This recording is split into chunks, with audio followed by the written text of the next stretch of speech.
Guys দেখো এখানে আমাদের ইনিশিয়াল এখন ব্যালেন্স আছে $104।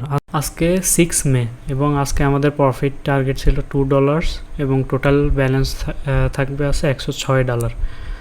সো আজকে মোটামুটি আমাদের ভালোই লস গেছে। দুর্ভাগ্যবশত আমরা ট্রেড করার সময় ভিডিওতে তোমরা দেখবা যে ফার্স্টের ট্রেডগুলো লস যায়, ঠিক আছে। লস যাওয়ার পরে এমটিজি নিই $2, ঠিক আছে, ওইটাও লস যায়। সো আমরা অন্য একটা পেরে আবার ট্রেড নিই $4। সো লস যাওয়ার পরে এমটিজি নিই $8।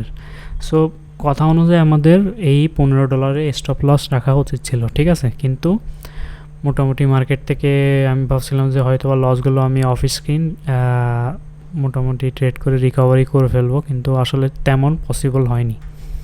সো এখন তোমরা ভিডিওতে সম্পূর্ণ দেখবা যে আমি অনেক জায়গায় অনেকগুলো ট্রেড নিয়েছিলাম, ঠিক আছে, র্যান্ডম, বাট এটা আসলে রুলসের বাইরে। এই জন্য আমি অলরেডি লস তো রিকভার করতে পারিনি, অলরেডি লস রেখে দিছি। সো দেখা যাক নেক্সট দিনে আমরা লসগুলো রিকভারি করে আমাদের অরিজিনাল প্ল্যানে ফিরে আসতে পারি কিনা।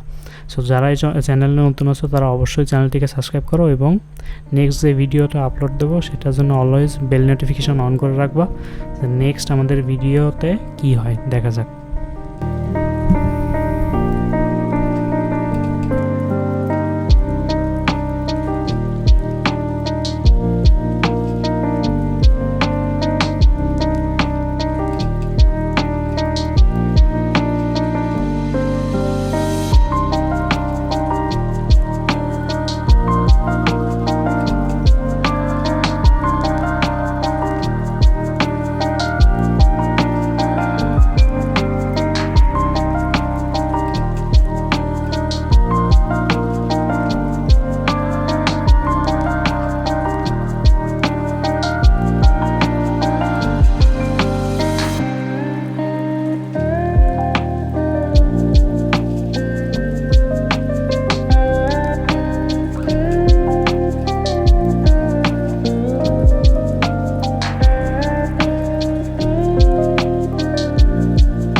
দেখো আজকে লস হওয়ার পর আমি অনেকবার ট্রাই করছিলাম মার্কেটের থেকে আমার লসগুলো রিকভার করবো, কিন্তু আসলে সবচেয়ে বড় বোকামি সবসময় বেশি হয় যে মার্কেটের সাথে আমরা সবসময় লড়াই করার চেষ্টা করি। তো